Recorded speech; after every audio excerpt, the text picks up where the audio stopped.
Okay, let's go.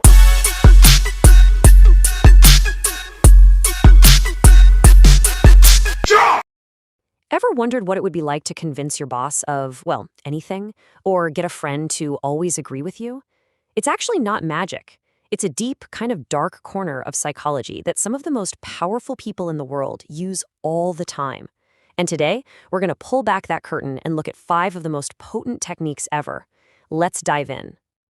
I mean, really think about that for a second. What if you held the keys, the power to guide conversations, to shape decisions, and to get the outcomes you really want? It's a wild thought, but it's way more achievable than you might imagine. Okay, but before we jump in, we got to address something really important. We're about to step into some pretty controversial territory here. These are techniques that manipulate human behavior, and, understanding them is a total double-edged sword. So let's be super clear. This is for your education. The goal here is so you can recognize these tricks, to see when they might be used on you, and just to appreciate how complex our minds really are. What you do with this knowledge, well, that's up to you. But wisdom and ethics are key. All right, with that out of the way, let's get into it. Kicking off our countdown at number 5 is an absolute classic. It's all about making someone feel like they're in complete control, when really, you've already picked the destination for them. It's called the illusion of choice. So, the whole idea here plays on something called reactance. Basically, we humans have this gut reaction where we hate being told what to do, but we love feeling like we're in charge. This trick works because it gives you that feeling of control, but it frames the situation so that any choice you make is actually a win for the other person. And you can see how simple this is in the real world. Instead of asking a question that can be answered with a yes or no, like, hey, want to go out, which gives them an easy out, you frame it as a choice between 2 yes options. Hey, should we get Pizza Hut or Domino's? See what just happened? The question isn't if you're going out anymore, it's where you're going. The yes is just baked right in. All right, let's move on to our next trick, and you'll see how these ideas can build on each other. Coming in at number 4 is the yes ladder technique. This is how you get someone to agree to something huge by starting really, really small. The psychology behind this one is all about our deep, deep need to be consistent. Once a person starts saying yes to you, their brain just wants to keep that pattern going.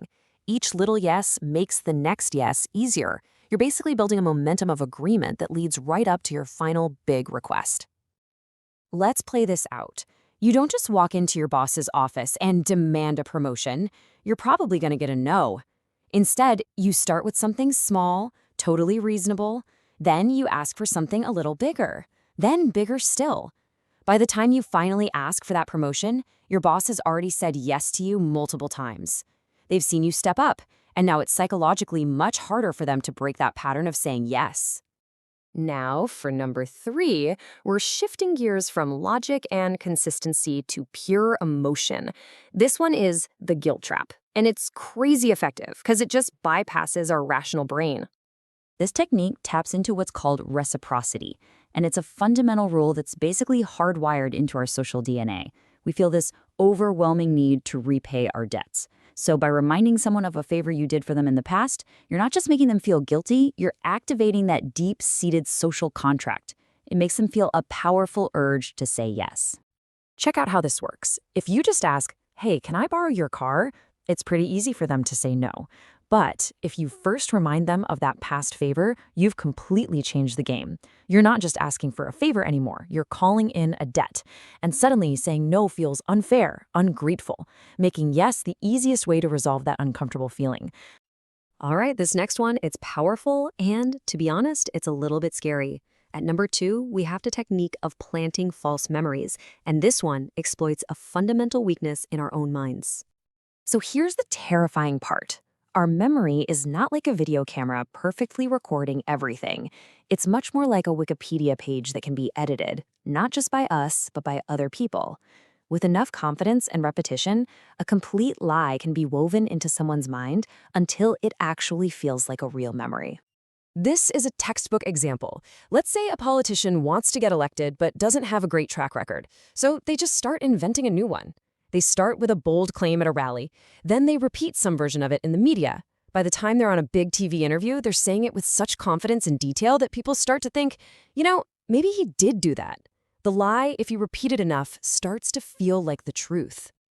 And now we are here. Number one, the most subtle, but maybe the single most powerful tool of control in any situation. It's not about what you say, it's about what you don't say. This is the power of silence. You know, we're all taught to believe that the person who's talking, the one arguing and filling the air with words, that's the one in charge. But the reality is the exact opposite. Silence creates a vacuum. It makes people uncomfortable, it builds social pressure, and it creates this desperate need in the other person to fill that void. And they'll often do it by giving you exactly what you were waiting for. And you can use this almost anywhere. In an interrogation, you state a fact, then you just wait. The pressure will make them crack. In a negotiation, you make your offer, and then you say nothing. Let them get nervous and be the first to speak, maybe even improve the deal for you. In a debate, a confident, silent smile can sometimes do more damage than any clever comeback. Real authority isn't loud. It's calm, deliberate, and measured. So there you have it. 5 techniques that work in the shadows of our own psychology. From the illusion of choice to the incredible power of just staying quiet. The question isn't whether these tools exist anymore. It's now that you can see them, how are you going to use them? To defend yourself? To persuade? Or maybe something else entirely? The choice is yours.